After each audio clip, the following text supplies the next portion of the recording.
Hello everyone, welcome back to my channel.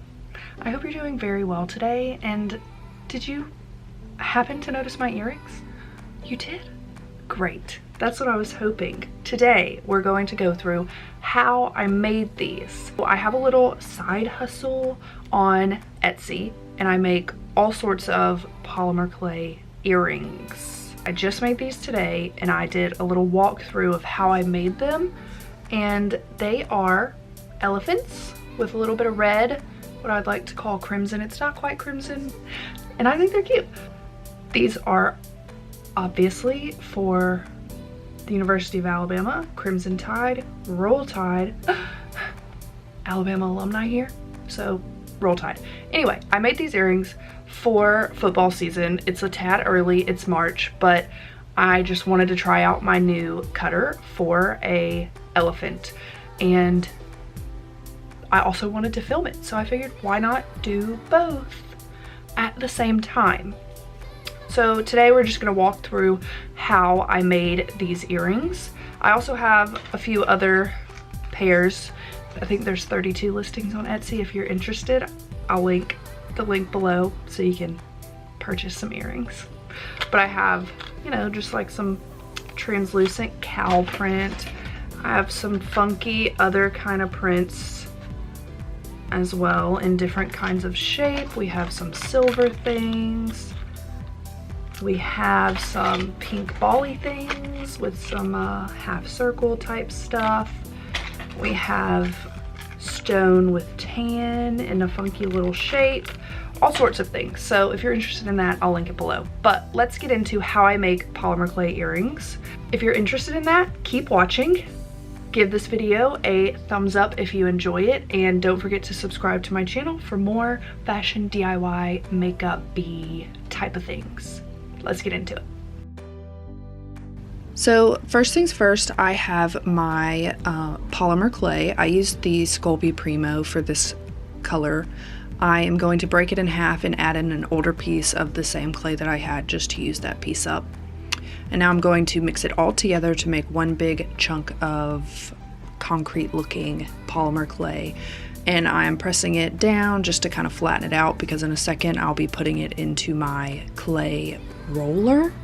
It's like a pasta thing, but for clay. So now I have a flat piece.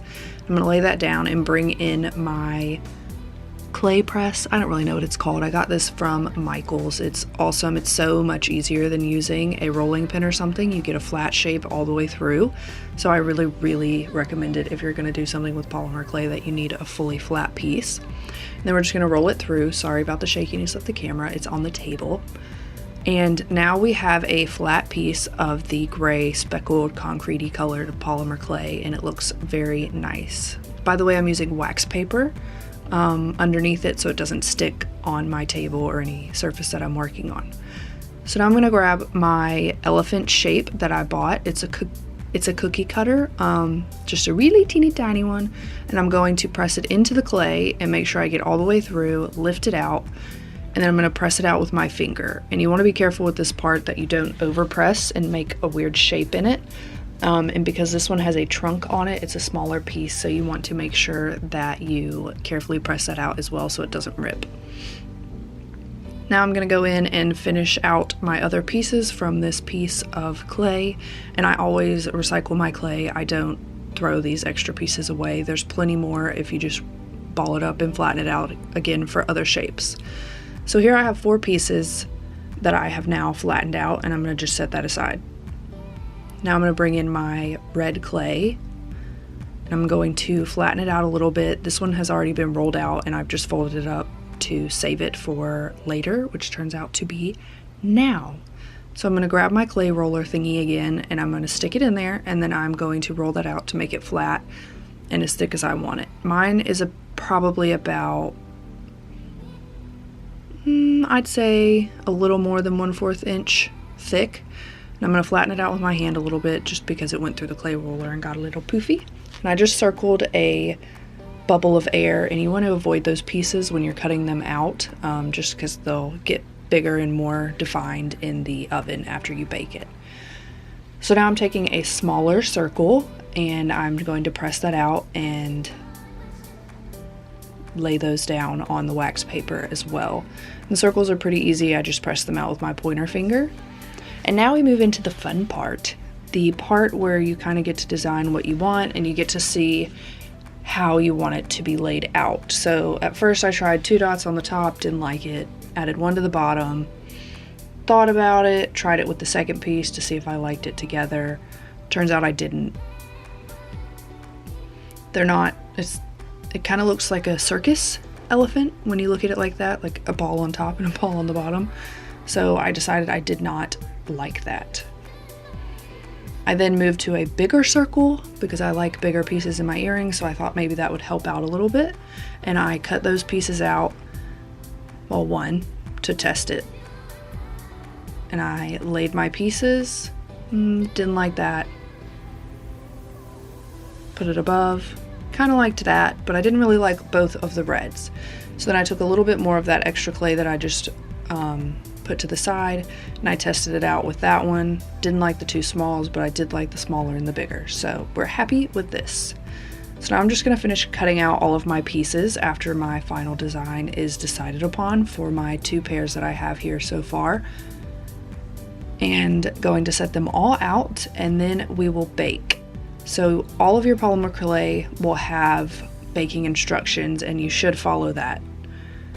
Once they are baked and they are cooled off, I use a Dremel tool. You don't have to sand really, but you can hand sand, you can use a tool, whatever you want to do. And then I just take my sander and I go in on the pieces, mostly on the edges, just because there will be some residue from when you've cut them out from the clay with the cutters.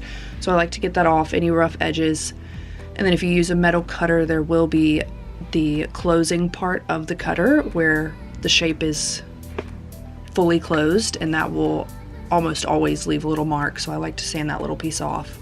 And the concrete looking clay has some harder black pieces to give it that look, so sometimes those stick out a little bit, so I like to sand all of those off. Next, I use this little tool. It's like a hand drill. You will see me struggle with this because for some reason my drill bit will not stay very secure in the handle for some reason, so it doesn't take this long. A lot of people will drill with their Dremel tool. It stresses me out. It does not stop moving, so it makes me nervous that I will mess it up. I have used a hand drill, like a power drill, and it does work, but I have broken a few pieces with those, so I decided at this point in my life a hand drill is best for me. You just saw me mess with it because it's ridiculous and it won't stay for some reason. So I'm going through and I'm poking holes, and once you know your shape, you'll know where you need to put the holes. And for here, I just line them up to decide exactly where I want my hole on my abnormal shaped piece so it fits correctly to my circle. And we now have holes all in our pieces. And they are ready to be put together. So I have jump rings. They are all different sizes. I think I have from 6 to 10 millimeters. I'm going to use the 10 millimeter to connect the elephant and the big circle with 2 pairs of pliers. You just separate the jump ring, feed it through each of the holes on the pieces that you want to connect, and then you close it and make sure the jump ring ends are kissing.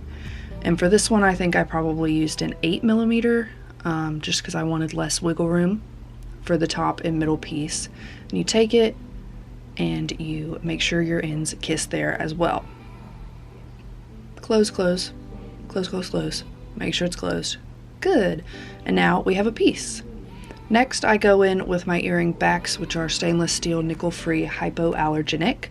And I use E6000, and I will get a little bit of that glue on the back of the back, and then I'll stick it on the back of the earring. And then you just let those dry, and basically from there, you're done. And that's all there is to it. So there you have it. That is how I make my polymer clay earrings. I hope you enjoyed that video, and I hope that you loved these. I made a few pairs, so these will be listed on my Etsy shop as well. And like I said, I have tons of other styles. So if you're a statement earring kind of gal, head over to my Etsy shop, linked below, and you can see what I have to offer. I will also link my shop Imland Instagram, which is my shop name, below as well, along with my personal one if you are interested in just, you know, seeing some of that stuff. But yeah, so this is how I make my earrings. I hope you enjoyed it. If you did, don't forget to give it a thumbs up and subscribe to my channel for more. Bye, love ya.